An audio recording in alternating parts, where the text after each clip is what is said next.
Hi hello welcome दाओ भाई blogs तो नतुन एटा भिडिओ आज पुनर स्वागतम जनाइছোঁ और आज भिडिओ এইবিলাক পাছেদি দেখিছে तो रुआ चलि আছে और ताके अलप देखाम বুলি আহিলো तो এইফালে মই এতিয়া মাংস বনাই আছো তো ৰুৱনি খাবৰ কাৰণে মাংস বনাই আছো তাৰ পিছত এইফালে रुआ रुई আছে তো দেখাম কেনেকৈ रुआ रुई আছে তাকে ভিডিওটো চাই থাকক।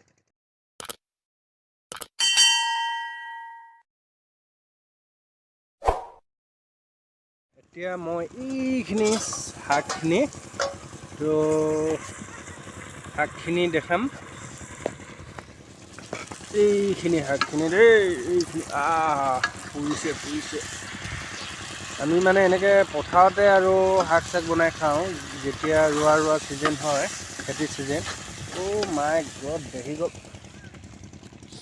পানী অলপ দি দিওঁ ইয়াত দেহি গৈছে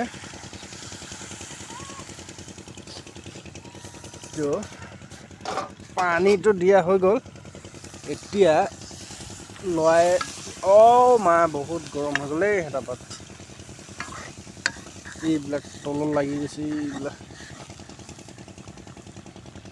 এতিয়া এইটো মানে কালি কেৰাহীটোত মাটিমাহ শাক বনাইছিলে মাটি দালিটো সেইটো কাৰণে তলত লাগিছে এইটো আৰু 10 মিনিটমানৰ পাছত চব্জি ৰেডি হৈ যাব। তো তাৰপিছত ৰুৱনিখিনি খাব পৰা হৈ যাব। এতিয়া ঢাকন লগাই দিছোঁ এইফালে জুই জ্বলি আছে এইবিলাক এনেকৈ মাটিতে চৌকা এটা বনাই লৈছোঁ আৰু চৌকাটো বনাই লৈ তাৰপিছত এতিয়া পূৰা শাক বনোৱাত লাগি আছোঁ মই। এইফালে বগলী মানে ৰুৱা গছ হৈছে বহুত ডিষ্টাৰ্ব দিছে দেই বগলীখিনিয়ে। তো এতিয়া মই দেখাম ৰুৱনি শাক তো চাই থাকিব দেই আঁতৰি নাযাব। আমাৰ ৰুৱনি কিজনী দেই এয়া ৰুৱা চলি আছে তো এইকেইটা ৰুৱা হৈ গ'ল। এইফালে ৰুৱা ৰুই আছে দেই ইফালে এনেকৈ ৰুৱা ৰুই আছে আৰু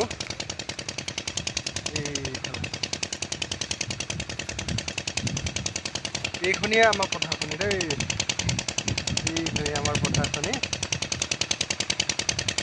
এইফালে ৰুৱনি এগৰাকীয়ে কেঁচুৱা গাখীৰ খুৱাই আছে এইগৰাকী। এইকেইটা ডোজ কেইটামান আহি গ'ল এইকেইটা ডোজ এইটো বিহিয়া ডোজ বিহিয়া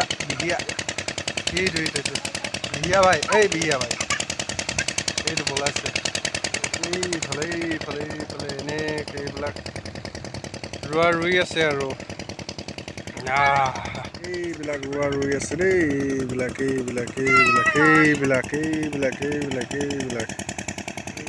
ৰুৱা ৰুই আছে এইবিলাক ৰুৱা চলি আছে আৰু মই এতিয়া মানে শাকো বনাবলগীয়া হৈছে আৰু প্লাছ লগতে ভিডিঅ' কৰি ফুৰিবলগীয়া হৈছে। বহুত কষ্ট হৈছে দেই মোৰ বহুত কষ্ট।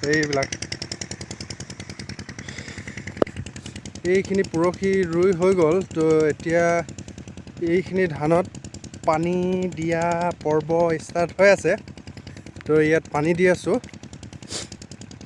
আছোঁ আৰু বহুত চৰ্দি লাগিছে দেই।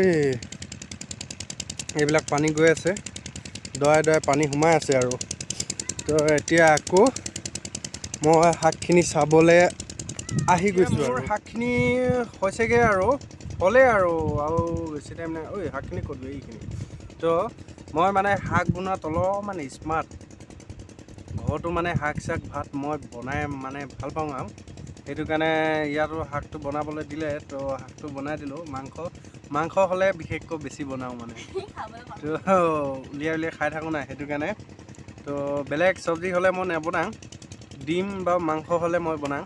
তো এতিয়া আমাৰ শাকখিনি এইখিনি হৈছেগৈ আৰু তো মানুহ ৰাইজসকল আহিব খোৱাটো দেখাই দিম গোটেইখিনিয়ে কেনেকৈ বহি পথাৰত ভাত খায় আজি দেখাম মানে চাৰি খাবলৈ হৈ গৈছে আৰু এইবিলাক মানুহ বহিলে আৰু তো ভাত খোৱাটো দেখালে লাজ কৰিব সেইটো কাৰণে এতিয়া নেদেখোঁ আৰু এনেকৈ বহি খায় আৰু এইবিলাক কেনেকৈ